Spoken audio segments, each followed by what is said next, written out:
Debat Pilpres 2024 yang dinantikan oleh banyak pihak kemudian muncul berbagai kritikan, tidak hanya dari politisi, pakar, bahkan juga sejumlah masyarakat.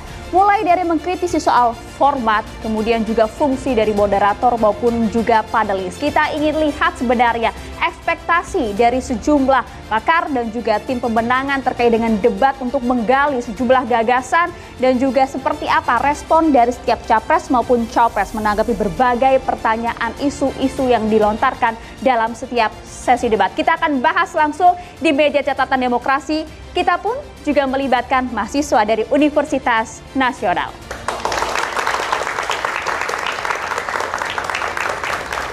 Langsung saja pemirsa, kami akan perkenalkan satu persatu narasumber kami sudah hadir. Ada Mbak Bivitri Susanti, pakar hukum tata negara. Selamat malam Mbak, silakan. Boleh dicoba mikrofonnya Mbak. Selamat malam. Selamat malam. Dan juga sudah hadir ada Mas Ciko Hakim, jubir TPN Ganjar Mahfud. Assalamualaikum, selamat malam Mas. Hadir pula ini ada Prof. Husnul Mariah, mantan komisioner KPU RI. Nanti kita coba minta juga masukannya. Assalamualaikum. Assalamualaikum. Apa kabar Maria? Alhamdulillah sehat, Prof.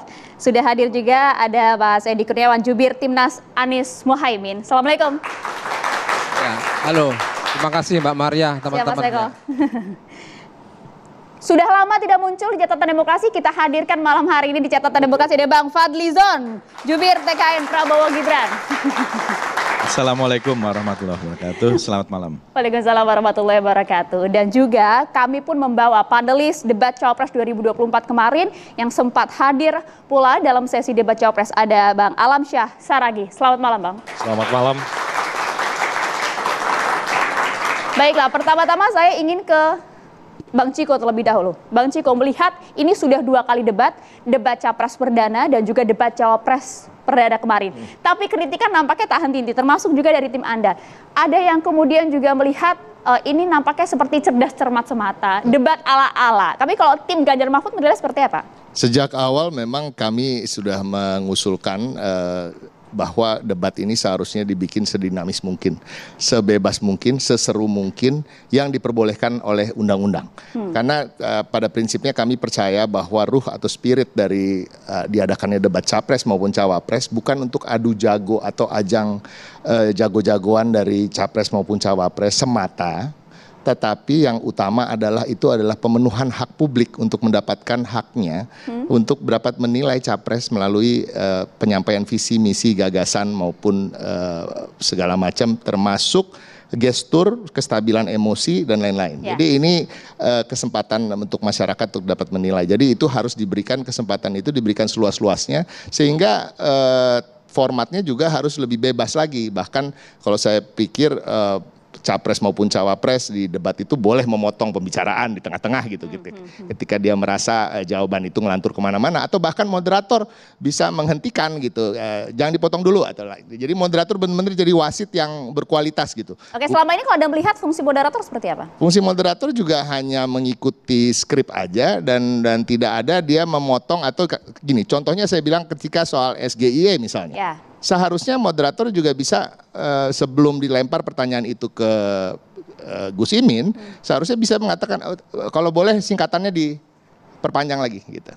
Ya kan, dipanjangkan apa itu SGI. Karena kalau kita bicara singkatan kan satu, kemungkinan memang nggak tahu atau kemungkinan bisa salah. Kalau kita bicara singkatan PS misalnya, bisa PlayStation, bisa Plaza Senayan, ya kan, bisa segala macam. Nah, kalau itu kebetulan SGI aja mungkin nggak ada singkatan yang seperti SGI ya. Tapi kan kembali lagi, jangan juga itu memotong waktunya Gus Imin karena dia harus bertanya ulang dan akhirnya waktunya diperpendek. Nah, ini juga nggak fair menurut saya. Oh, Anda melihat ini nggak adil ya?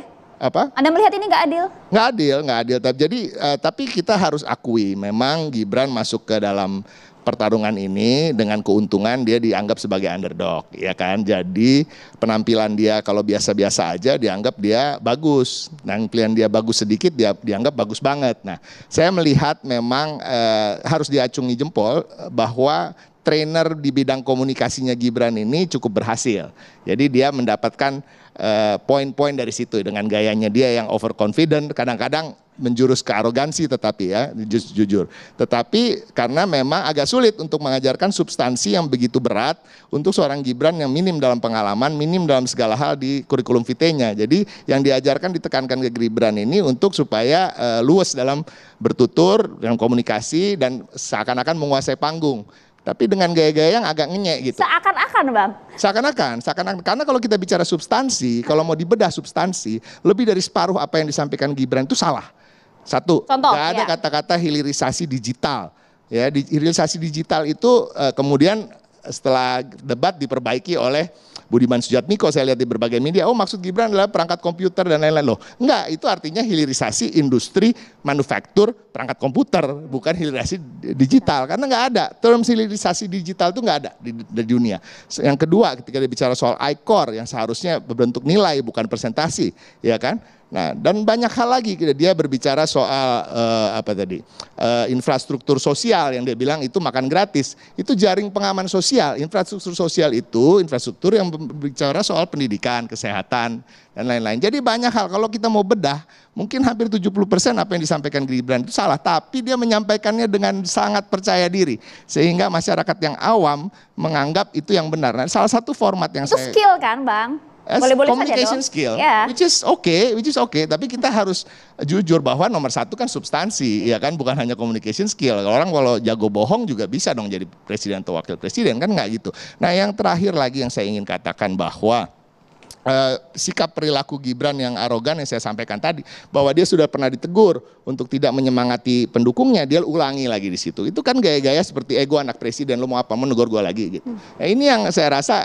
harus kita dudukan pada tempatnya, bahwa ada etika yang dia langgar dan lain-lain. Nah, ketika dia juga meninggalkan podium, dia menyamperi salah satu kandidat cawapres. Nah, ini juga melanggar dari aturan. Nah, ini kan kita harus melihat, makanya justru Gus Imin maupun cawapres kami, Prof. Mahfud MD, itu kan memiliki etika dan menjaga supaya juga tidak terlihat membuli seorang Gibran. Nah, itu ternyata menjadi backfire ya kalau kita bilang bahwa Gibran tampilnya ingin membuli gitu dengan kata-kata gini. Kalau kita bilang, sorry ya Gus, kalau pertanyaannya kelihatannya susah gitu.